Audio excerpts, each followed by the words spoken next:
தாவேக்காவை நண்பர்கள் சோசியல் மீடியாவில் கருத்துக்களை பதிவு ஜாக்கிரதையாக பதிவு செய்ய வேண்டும். அதே போல இன்னைக்கு ஒரு ரோட் ஷோ நடத்தும் போது பிரைம் மினிஸ்டர்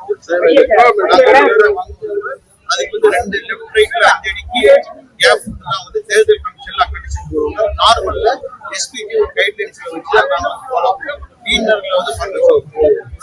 லெஃப்ட்ல ரைட்ல ஃப்ரண்ட்ல பேக்ல யாருமே நடந்து போக முடியாது. ரோட் ஷோ யாரும் பேச முடியாது. Designated places public meetings ground 2009ல அப்போது உள்துறை அமைச்சராக இருந்த சிதம்பரம் அவர்கள் அதிமுக சேர்ந்த முக்கிய தலைவர்கள் எம்பிக்களை மன்மோகன் சிங் ஒரு பெட்டிஷன் கொடுத்தாங்க. என்ன சொன்னாங்கன்னா, எங்களுக்கு முன்னாள் ஜெயலலிதா அவர்கள் எதிர்கட்சி தலைவராக இருக்கும்போது எங்களுக்கு பாதுகாப்பு இல்லை அப்படின்னு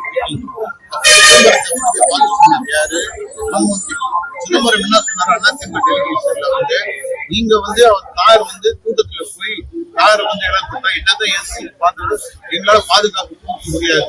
அவங்க ஒரு பெரிய பப்ளிக் மீட்டிங்கா இருந்தாங்கன்னா எப்படி சோனியா காந்தி பண்ண மாட்டாங்க. அது மாதிரி பாதுகாப்பு இந்த மாதிரி மிகப்பெரிய அளவு கூட்டம் வரும்போது ஏன் போலீஸ் பெரிய மைதானத்துல பாக்ஸ் சிஸ்டமா நீங்க ஏன் கொடுக்குறது இந்த மாதிரி சொல்லவில்லை. ஏன்னா போலீஸ் நினைச்சா அவங்க கருத்து நிறுத்தலாம். ரிட்டனா விஜய் கிட்டே ஒரு கடிதம் கேட்கணும். ஏன்னா உதாரணம் 2009ல சோனியா காந்தி மீட்டிங் நடந்தது தீவுத்தடல அலையன்ஸ் மீட்டிங். அப்ப கலைஞர் முதலமைச்சராவது அப்போலோ ஹாஸ்பிட்டல்ல இருந்தார். அப்போலோ ஹாஸ்பிட்டல் இருக்கும்போது அப்ப என்ன சொன்னாங்க, டிஆர் பாலுவும் ஆற்காடு வீராசாமியும் குலாம் நபி ஆசாத் தங்கபாலு மாநில தலைவர்கிட்ட சோனியா காந்தி அவர்கள் தீவுத்தடல அங்கேருந்து ஹெலிபேட்ல இருந்து நேரா காருக்கு 1.5 kilometre SPG permission 1 kilometre.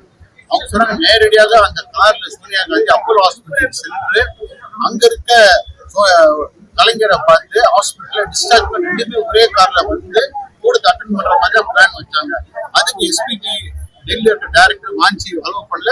Local DIG SPG அவங்க இன்சார்ஜ் அசாமஸ் கொடுத்துக்கவே இல்லை. விஜய் ஒரு பெருசா ஒன்னும் ஆறுதல் வன்முறை விஜய் நேற்று ஒரு விளக்கம், அந்த விளக்கத்துல பல்வேறு 2 பக்கமும் மாத்தி மாத்தி. ஆனா என்னன்னா,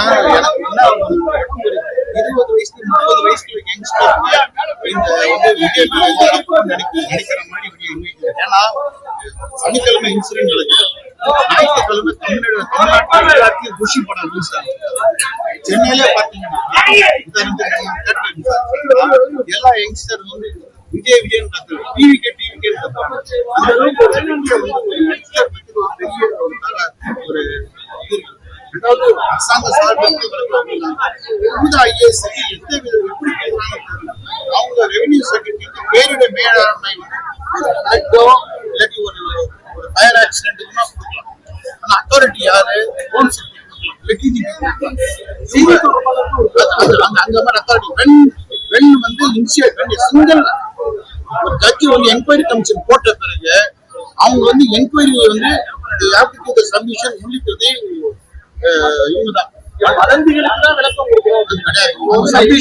சப்மிஷன் எல்லாமே அவங்க சிங்கிள் ஜட்ஜி தான் கொடுக்க முடியும் அத்தாரிட்டி.